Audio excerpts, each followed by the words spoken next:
Assalamualaikum warahmatullahi wabarakatuh. Selamat pagi anak soleh dan solehah yang Umi banggakan dan Umi sayangi. Apa kabarnya hari ini?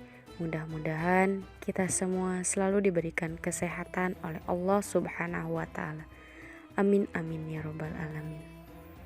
Salawat dan salam selalu tercurahkan kepada junjungan kita Nabi Muhammad SAW. Seperti biasa, untuk penghantar daring pada pagi hari ini, mari anak soleh dan soleha kita belajar dari kisah Ummar bin Yasir, yaitu seorang yang teguh keimanannya sampai di akhir hayatnya. Walaupun beliau dibakar, dicaci maki, tetapi beliau selalu teguh memegang tali agama Islam. Bismillahirrahmanirrahim.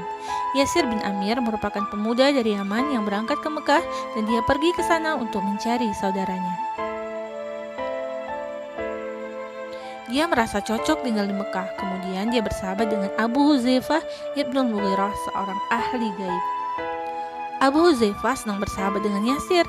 Kemudian Abu Huzaifah menikahkan Yasir dengan hamba sahayanya yang bernama Sumayyah binti Khayyat. Dari pernikahan tersebut lahirlah Ammar. Yasir mendidik Ammar menjadi anak yang soleh dan teguh keimanannya. Pada saat itu kaum musyrik suka menganiaya kaum muslimin. Salah satunya adalah keluarga Ammar. Mereka membakar tubuh Ammar dengan besi panas dan Ammar juga disalib di atas pasir panas dengan ditindih batu. Ammar terus-menerus disiksa hingga tanpa sadar dia mengikuti ucapan kaum musyrik. Ketika sadar, Ammar langsung menangis dan sangat menyesal. Suatu ketika tubuh Ammar dibakar oleh kaum musyrik. Kemudian Rasulullah lewat dan berkata, "Hai api, jadilah kamu sejuk di tubuh Ammar, sebagaimana dulu kamu juga sejuk dan dingin di tubuh Ibrahim." Ketika Rasulullah SAW hijrah ke Madinah, Ammar pun ikut serta. Rasulullah sangat menyayangi Ammar. Rasulullah berkata, siapa yang memusuhi Ammar, dia akan dimusuhi Allah. Dan siapa yang membenci Ammar, dia akan dibenci Allah. Suatu hari, Khalid bin Walid berselisih paham dengan Ammar. Kemudian dia mendengar sabda Rasulullah tersebut. Dia pun langsung menemui Ammar untuk mengakui kesalahan dan meminta maaf. Di Madinah, Rasulullah dan para sahabat mendirikan masjid. Semua bekerja dengan giat, termasuk Ammar.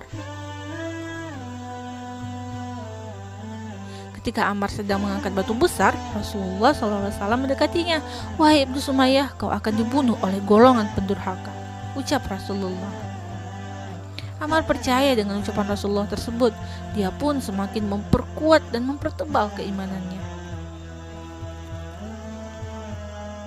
Ketika kaum muslimin berperang melawan kaum Persia dan Romawi, Ammar berada di barisan yang paling pertama.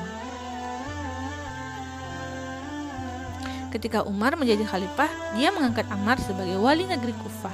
Ammar pun menjadi seorang pemimpin yang jujur dan sangat sederhana.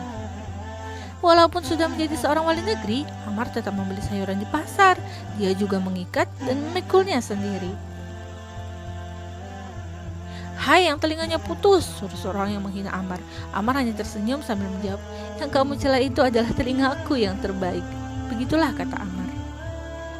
Telinga Ammar putus ketika dia berperang di Yamamah. Walaupun begitu, dia harus bersemangat dan mengobarkan semangat tentara yang lain, walaupun telinganya putus. Suatu saat, Huzaifah ibn Yaman, ahli bahasa gaib, akan meninggal. Sebelum meninggal, kawan-kawannya bertanya, siapa yang harus diikuti jika terjadi pertikaian di antara umat? "Ikutilah Ibnu Sumayyah, karena sampai matinya dia tidak hendak berpisah dengan kebenaran," jawab Huzaifah. Walaupun usianya sudah tua, Ammar tetap bersemangat membela kebenaran. Pada usianya yang ke-93, Ammar tetap pergi berperang.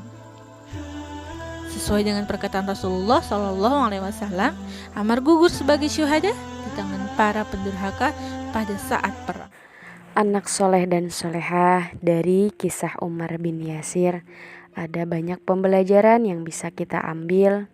Salah satunya menjadikan kita umat yang selalu berpegang teguh pada ajaran Nabi Muhammad SAW dengan beribadah kepada Allah Subhanahu wa Ta'ala, seperti yang dicontohkan oleh Umar bin Yasir.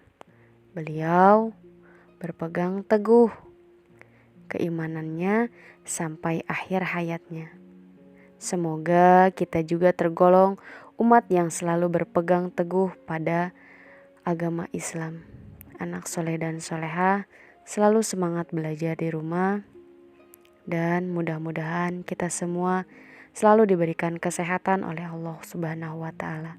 Amin amin ya rabbal alamin. Wabillahi taufiq wal hidayah. Wassalamualaikum warahmatullahi wabarakatuh.